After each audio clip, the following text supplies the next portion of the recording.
Hace un año aproximadamente, bueno, ayer hizo un año, Susana Díaz nos visitaba, estaba con nosotros en Zaragoza con motivo de la campaña electoral, la primera y la única que se debió producir, por cierto, y le decía yo que Susana era una trianera tocada por los dioses del socialismo y de la política. Un año después, y habiendo compartido con Susana comités federales de toda laya, de toda índole, habiendo compartido con ella muchas conversaciones, me ratifico en aquello que dije. Es más, creo que en este momento los dioses del socialismo y de la política la cubren con un manto todavía más poderoso del que la cubrían hace un año. Pues bien, Susana, creo que vas a ser requerida en los próximos meses para parar, templar y mandar. Y creo, sinceramente, que con la ayuda de todos nosotros vas a parar, vas a tener que templar mucho, pero estoy convencido de que vas a acabar mandando. El año transcurrido ha sido un año que pasará a los anales de la historia de nuestro partido como un annus horribilis, por utilizar una expresión de la Casa Real inglesa. Hay pocos episodios de los que sentirse orgulloso y muchos de los que sentirnos todos profundamente abochornados. Empezaré en un instante por decir que, en mi opinión, las dos decisiones más acertadas que ha adoptado el partido en el último trimestre, en el último semestre, han sido justamente las dos decisiones adoptadas en el Comité Federal del pasado mes de octubre. En el primer Comité Federal, en el del día 1 de octubre, si lo desprendemos de todas las adherencias que nos hacen sentirnos avergonzados a todos, tendríamos que ceñirnos a calificarlo como el congreso en el que la mayoría de los miembros del comité pusieron fin a un proyecto que iba camino de desnaturalizar profundamente al Partido Socialista, de alejarlo de sus contenidos socialdemócratas y de desdibujarlo como factor de cohesión de España, que es casi tan importante como lo primero. El Comité Federal tumbó esa propuesta y, en mi opinión, acertó profundamente. Y en el segundo Comité Federal, el de finales de octubre, el Comité Federal volvió a acertar otra vez, decidiendo no impedir que gobernara en España el partido único que estaba en condiciones de hacerlo, el partido que había ganado las elecciones, porque se había demostrado hasta la saciedad que frente a ese partido no había forma de organizar otro gobierno alternativo y no era razonable que España siguiera estando sin gobierno.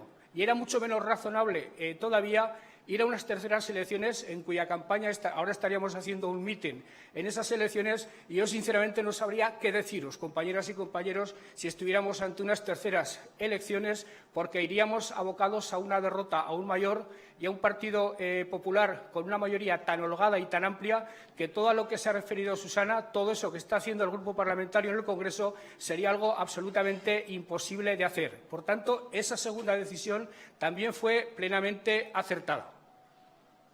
Ahora hay quienes critican que se está demorando demasiado la convocatoria del Congreso. Son justamente los que hace un año retrasaron sine die la celebración de un Congreso cuando tocaba justamente los mismos. Y hay también quienes, que vienen a coincidir sustancialmente, consideran que la interinidad en la que vive el partido gobernado por una gestora es perniciosa para los intereses del partido. Pues bien, yo tengo la impresión justamente contraria. Yo creo que la interinidad, por primera vez en 2 años y medio, está metiendo al partido en una dinámica de normalidad. Yo creo que la interinidad, compañeras y compañeros, por primera vez en mucho tiempo, está haciendo al Partido Socialista un partido útil para aquello para lo que nació fundamentalmente y para lo que Pablo Iglesias quiso construirlo. Un partido al servicio de los ciudadanos, sobre todo de los ciudadanos más excluidos, los ciudadanos que más sufren, y un partido capaz de cohesionar a España. De entrada, compañeras y compañeros, desde esa interinidad, los presidentes de las comunidades autónomas, después de estar demonizados por Ferraz, hemos pasado a ser considerados uno de los elementos muy valiosos y muy importantes para la configuración del proyecto socialista en España.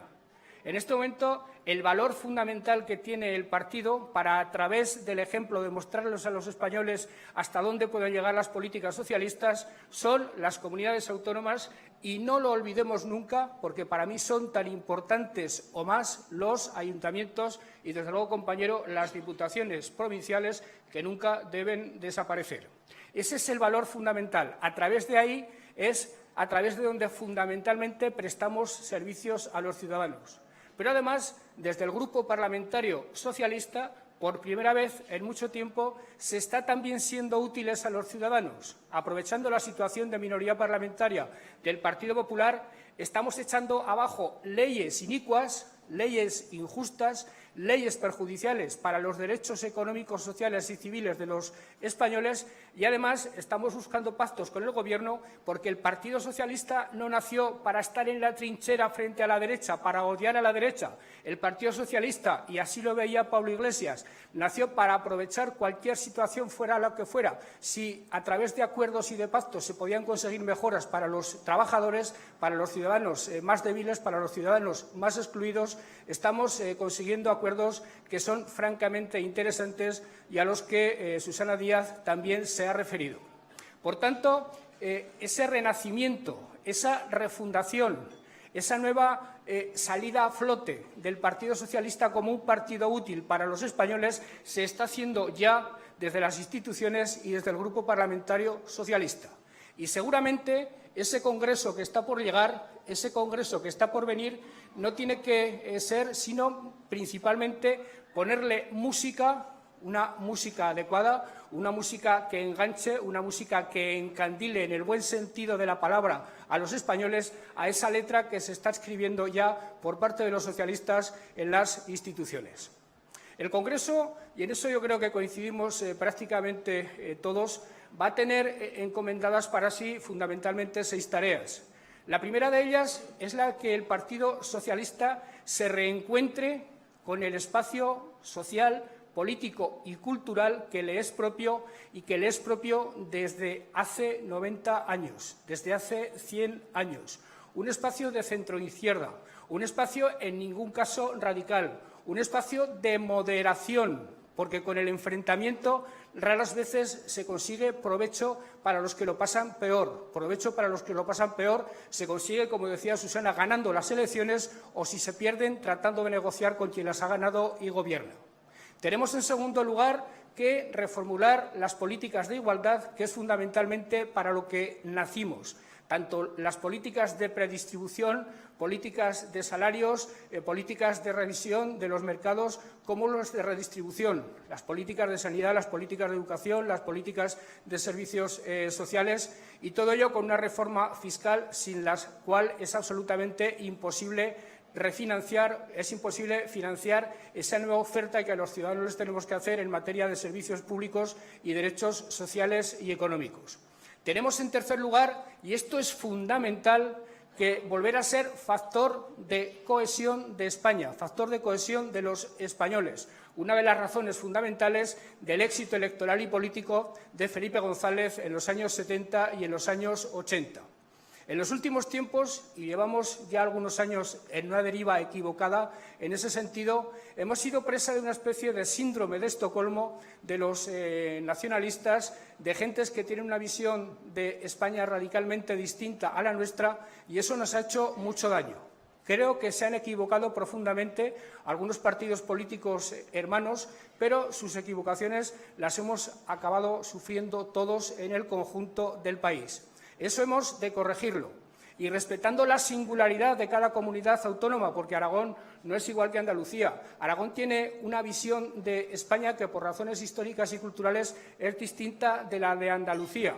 Respetando las singularidades de cada cual, hemos de tener una visión concreta de España, hemos de ser garantes de la unidad de España, hemos de considerar la unidad de España un bien político en sí mismo, y hemos de ser garantes de esa gestión única de la Caja de la Seguridad Social, a la que siempre se refiere Javier Fernández, porque si hay una forma de simbolizar la unidad de España, quizá más que las banderas y los himnos, es justamente la caja única e indivisible de la Seguridad Social.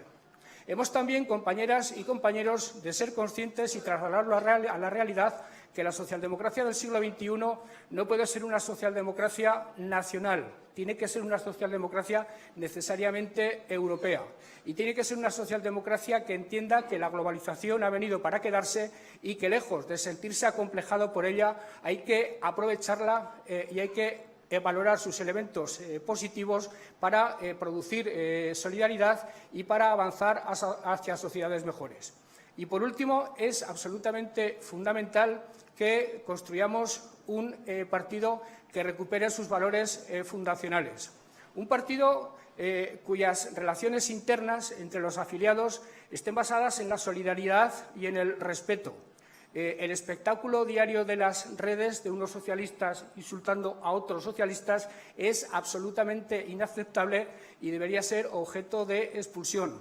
Porque este partido, que predicó siempre la fraternidad como norma de conducta en las relaciones internas, fue siempre también inflexible en la exigencia de que las decisiones de los órganos del partido se respetaran y de que se asumieran responsabilidades rotundamente cuando esas decisiones no se respetaban. Pero el partido, repito, ha de construirse fundamentalmente sobre la fraternidad, ha de construirse sobre la solidaridad y, desde luego, ha de construirse trasladando a lo orgánico lo que defendemos para lo institucional. No puede ser que seamos partidarios de la democracia representativa en lo institucional y que seamos partidarios de la democracia directa en lo orgánico. Entre otras cosas, quien dice eso desconoce la historia del Partido Socialista y desconoce lo que es gobernar con eficiencia un país.